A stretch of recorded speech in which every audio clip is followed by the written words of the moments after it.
Em 2020, a gente entrou em um pesadelo que parecia não ter fim, a pandemia da Covid-19. E diante de inúmeras mortes, questionamentos e isolamento social, muita gente descobriu o home office, em português, trabalhar em casa. E o formato foi ganhando vida e muitas pessoas, mesmo após o fim da pandemia, ainda continua nessa dinâmica. Trabalhar de casa pode representar conforto e economia, mas também barulho e bagunça. Ou uma mistura de tudo isso em doses mais ou menos homeopáticas. Há quem diga que ele veio para ficar e existem estudos dizendo que o fim do home office está próximo. Mas para vocês que nos escutam ou assistem, o home office funciona mesmo? Para debater um pouco esse assunto, que em muito lugar é polêmico, chamamos aqui mais uma vez a queridíssima Gabriela Tomasi, que é gerente do Sebrae, e também o Alisson Tini, que é mentor digital e trabalha somente em casa. Gabi, Alisson, sejam muito bem-vindos ao Escuta Essa Ideia de hoje. Obrigada, Dorival. Obrigada, Eduardo. Oi, gente, sejam bem-vindos ao Escuta Essa Ideia. Gabi, como que é para um líder acompanhar o trabalho de home office do colaborador? Na prática, funciona bem? Funciona, Luana, mas precisa ter um ajuste na equipe. Não é simplesmente, vamos colocar a equipe em home office. Tanto que na pandemia foi muito difícil para a maioria das empresas essa adaptação, né? Porque as empresas, a grande maioria, era acostumada somente no presencial. Exige uma estruturação, né? A empresa precisa ter processos definidos, precisamos ter uma confiança no colaborador, indicadores de performance e até mesmo formas de monitorar, né, o trabalho desse colaborador. Então, a empresa hoje, para estabelecer o home office como prática, ela precisa ter os seus processos maduros, uma gestão madura, uma gestão de pessoas madura, né, pessoas comprometidas também, porque não são só coisas boas, né? O home office, do ponto de vista empresarial, ele tem as suas vantagens e as suas desvantagens, né? Entre as vantagens, a gente tem inúmeras, né? Econômicas, temos as vantagens do ponto de vista do colaborador, né? De saúde física, mental, conforto, né? A questão do deslocamento, de não precisarmos nos deslocar. Porém, para a empresa também e para o próprio colaborador, o que pode ser tanto um benefício, às vezes pode se transformar em uma desvantagem, né? Tem muitas pessoas que sofreram pela falta de convivência, né? E isso pode ocasionar problemas pessoais, e para a empresa isso afeta a cultura da empresa, né? Você não ter aquela convivência mínima entre os colaboradores pode afetar, sim, aquele senso de pertencimento na empresa e aí, consequentemente, afetar os resultados do negócio. A gente vai até falar um pouquinho mais disso ali pela frente, Gabi, e você falou uma questão que eu achei bastante interessante. A empresa precisa ter essa maturidade, né, e o colaborador, ao mesmo tempo, também passar essa confiança, né, de que ele vai fazer o trabalho direitinho, de que ele vai seguir como se ele estivesse ali dentro da empresa, né, que a casa dele vai ser uma extensão do escritório, né. Isso, por isso que eu falo processos bem definidos, né? Porque tanto o líder quanto o colaborador, ele precisa ter claro quais são as entregas, né? Não é uma questão de carga horária, eu tenho que ficar 8 horas ali na frente do computador, 8 horas desenvolvendo a minha função, seja lá qual for. Não é isso. É o que entregas eu tenho para fazer. E aí, dentro dessas entregas definidas, eu consigo ter flexibilidade, né?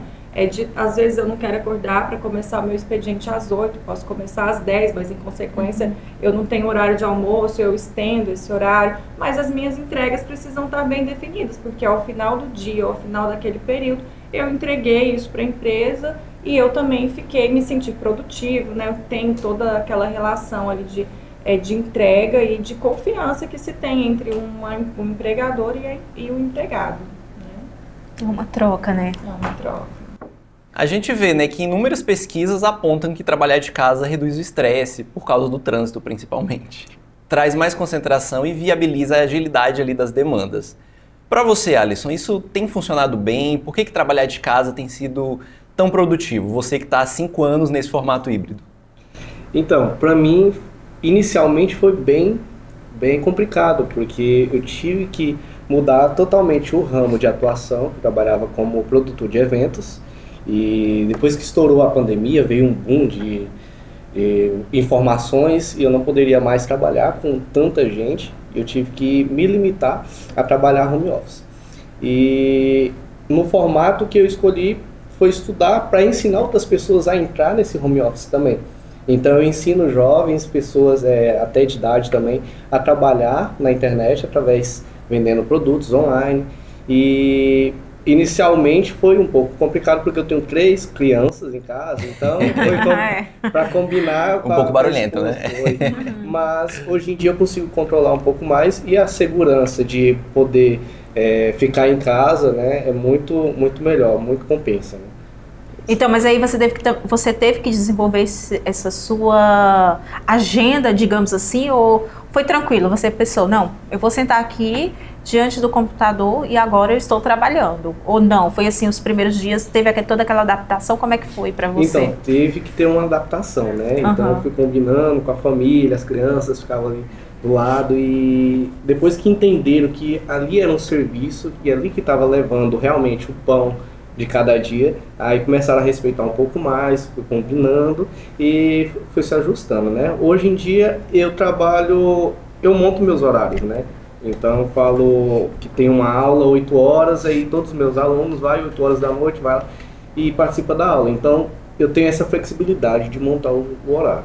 Então você trabalha tanto no ramo digital, você dá aula, só explica pra gente aí, pra quem tá nos ouvindo, um pouco do que você faz, Alisson. Então, eu sou mentor digital, né? Então eu ensino as pessoas a trabalhar na internet, desenvolvendo cursos, e-books. Então se você tem um talento, por exemplo, de falar no podcast, então eu vou desenvolver para você se expandir mais, para alcançar mais pessoas. Eu quero aprender uma profissão para anunciar na internet, então eu conecto pessoas a outras pessoas que já têm também essa identidade maior para poder direcionar de uma forma mais correta. Acho que a gente pode pegar o contato dele já para... o bom é que nesse videocast a gente já faz propaganda, né? Olha aí, a publicidade de graça. Bom, gente, eu não vou mentir que para quem trabalha escrevendo, às vezes tudo que a gente quer na vida é um ambiente silencioso. Mas também tem um lado negativo, né, Gabi? Como você já comentou aqui no início da sua fala. Não tem a interação com os colegas, aquela conversa com o amigo do trabalho, troca de ideias, falar como tá a vida, rir de coisas bobas, piadas sem graça, etc, né? Você, Alisson, você sente falta desses pequenos detalhes? Isso é um ponto de desafio para você? Como a sua empresa trata esses pontos negativos do home office? Eu queria que você comentasse um pouquinho como que é a sua experiência, sentindo falta ou não, dos seus colegas de trabalho e como que a empresa trata isso. Então, eu não sinto falta porque eu trabalho com muita gente, todos os dias eu atendo pessoas diferentes. Então, acaba que tem um momento engraçado, um momento que a gente interage. Mesmo conectados ali, exatamente. Juntos. Então, sempre entro profundo, né, na vida da pessoa, porque a pessoa, para começar a trabalhar comigo, ela passa meio que por uma entrevista. Então, ela fala os desafios que ela tem. Olha, se eu consigo trabalhar a tal hora, consigo estudar a tal hora, porque realmente é um grupo de estudo, né? Que eu monto para poder estar tendo essa interação. Então acaba que não fez muita diferença para mim.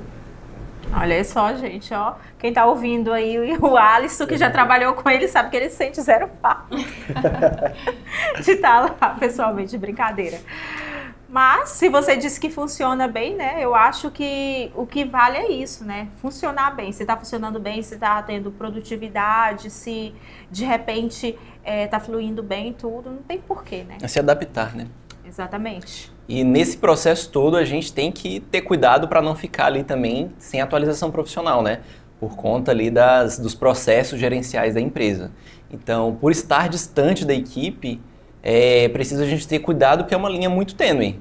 Gabi, para você, quais são as estratégias e ferramentas que você como líder utiliza para lidar com essa equipe no seu trabalho do dia a dia? Bom, a minha equipe ela é basicamente presencial, nós temos algumas flexibilizações para o remoto, então é um modelo híbrido, né? Que a minha opinião hoje, para a empresa, olhando do ponto de vista empresarial, é o ideal, né? Porque a gente tem essa liberdade, como a Luana falou, de certos momentos ter aquela necessidade de um silêncio, um processo criativo, e ao mesmo tempo eu tenho a interação e o dia a dia ali na resolução de problemas, né? Enquanto híbrido, né, nesse momento remoto, a primeira coisa, como eu falei, ter os processos e as entregas definidos. Segundo, hoje a gente tem várias formas de você estar presente, né?